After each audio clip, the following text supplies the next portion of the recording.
Hi అండి, ఈరోజు మనం ఒక సింపుల్ రెసిపీ చూద్దాము. చికెన్ బిర్యానీలోకి, మటన్ బిర్యానీలోకి, టమాటో రైస్లోకి కాంబినేషన్ పెరుగు పచ్చడి ఫ్రెండ్స్. సింపుల్గా టేస్టీగా మనం ఈరోజు పెరుగు పచ్చడి ఎలా తయారు చేసుకోవాలో చూద్దాము. ముందుగా ఒక హాఫ్ లీటరు పెరుగు, ఫ్రెష్ పెరుగు తీసుకోవాలి ఫ్రెండ్స్.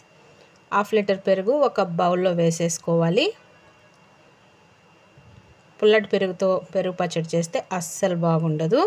ఫ్రెష్ పెరుగు తీసుకోవాలి. ఇప్పుడు ఈ పెరుగులో తగినంత సాల్ట్ వేసుకోవాలి.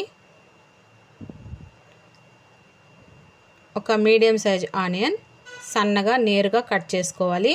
2 పచ్చిమిరపకాయలు సన్నగా కట్ చేసుకోవాలి. కొత్తిమీర కొద్దిగా సన్నగా కట్ చేసుకోవాలి. ఆనియన్స్ పిసికినట్టు వేయాలి. తర్వాత పచ్చిమిరపకాయ ముక్కలు, కొత్తిమీర కూడా వేసేసి ఉండలు లేకుండా నీట్గా కలుపుకోవాలి.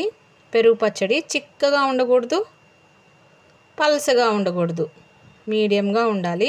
అప్పుడే టేస్ట్గా ఉంటుంది. ఇప్పుడు ఇందులో మనం కొద్దిగా వాటర్ యాడ్ చేద్దాము. మరి పల్సగా కాకుండా, మరి చిక్కగా కాకుండా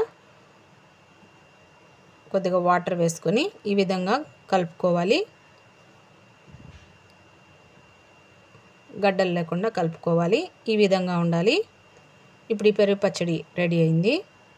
ఇప్పుడు ఈ పెరుగు పచ్చడి మనం చికెన్ బిర్యానీలోకి, మటన్ బిర్యానీలోకి, టమాటో రైస్లోకి, దేనిలోకైనా సైడ్ డిష్గా వాడుకోవచ్చు. మీలో ఎంతమందికి పెరుగు పచ్చడి చేయడం వచ్చు? పెరుగు పచ్చడితో చికెన్ బిర్యానీ తినడం ఎంతమందికి ఇష్టం?